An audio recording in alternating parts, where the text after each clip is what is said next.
आप सभी भक्तजनों को नवरात्रि की ढेर सारी शुभकामनाएं। आज नवरात्रि के प्रथम दिन में हम माँ शैलपुत्री का पूजन करेंगे।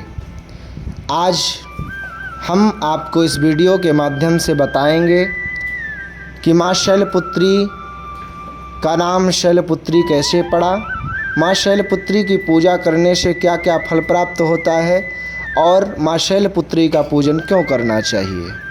आगे इस वीडियो में माँ भगवती का पूरा चरित्र आप श्रवण करें। वंदे वांछित लाभाय चंद्रार्थ कृतशेखरां वृषारूढ़ां शूलधरां शैलपुत्रीं यशस्विनीं। माँ दुर्गा को सर्वप्रथम शैलपुत्री के रूप में पूजा जाता है। हिमालय के वहाँ पुत्री के रूप में जन्म लेने के कारण उनका नाम शैलपुत्री हुआ।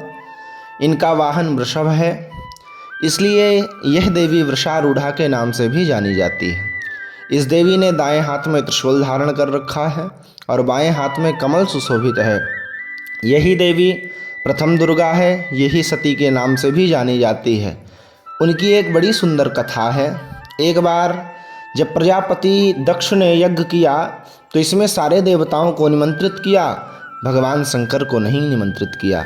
सती यज्ञ में जाने के लिए विकल हो उठी, क्योंकि पिता का यज्ञ था। पिता के यज्ञ में शंकर भगवान से बार बार प्रार्थना करने लगी तो भगवान शंकर जी ने कहा कि देखो, सारे देवताओं को तो इस दक्ष ने निमंत्रित किया है, लेकिन उनको नहीं किया गया है। ऐसे में वहाँ जाना उचित नहीं है।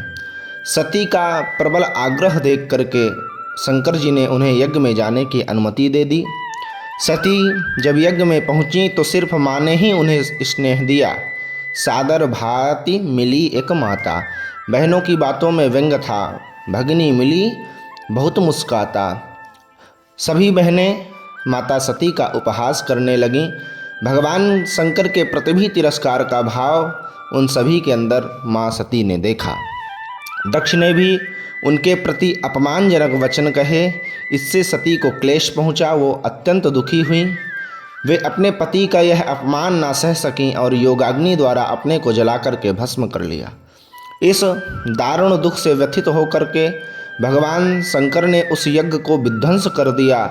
यही सती जब अगले जन्म में प्रकट होती हैं तो शैलराज हिमालय की पुत्री के रूप में जन्मती हैं और इनका नाम शैलपुत्री पड़ता है। पार्वती और हेमवती भी माँ शैलपुत्री को ही कहा जाता है। इन्हीं के अन्य नाम हैं। माँ शैलपुत्री का विवाह भगवान शंकर से हुआ। शैलपुत्री शिव जी की अर्धांगिनी बनी। इनकी शक्तियाँ और बल अपार है।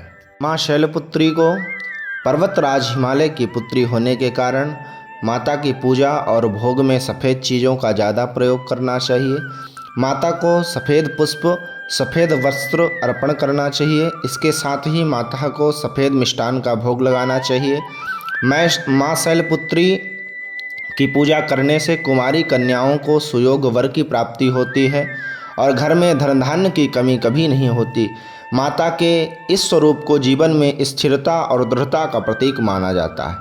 शैल का अर्थ होता है पत्थर और पत्थर को सदैव अडिग माना जाता है। माँ शैलपुत्री के पूजन का मंत्र इस प्रकार है। वंदे वांछित लाभाय चंद्रार्धो कृतशेखरं वृषारूढ़ां शूलधरां शैलपुत्रीं यशस्विनीं। या देवी सर्वभूतेषु शैलपुत्री रूपेण संस्थिता। नमस्तस्यै नमस्तस्यै नमस्तस्यै नमो नमः। इस प्रकार से आज नवरात्रि के प्रथम दिवस पर माँ शैलपुत्री का पूजन करें, ध्यान करें, वंदन करें और माँ शैलपुत्री से अपनी सभी कामनाएं पूर्ण होने की प्रार्थना करें। इस नवरात्रि पर भगवती से यही प्रार्थना है कि आप सभी लोगों की समस्त मनोकामनाएं पूर्ण हों। माँ जगदम्बा की पावन कृपा आपके ऊपर सदैव बनी रहे और नित्य निरंतर तरक्की आप सब करते रहें। जय माता दी।